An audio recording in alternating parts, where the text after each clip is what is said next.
grizzly bear. Yeah, the grizzly mean temper and tummy of a honeyless bear. She was a delicate flower. She had the power to make a man of the beast. Yeah, my mama made a man out of daddy, and daddy made a man out of me.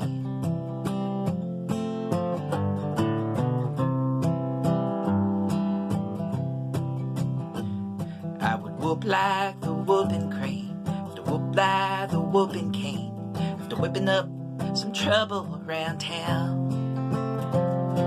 But mama, in her wisdom, talked daddy into whipping with his hand and put the whipping stick down.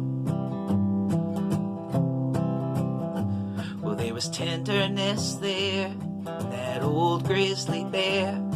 She brought it out for the whole world to see. But mama made a man out of daddy, and daddy made a man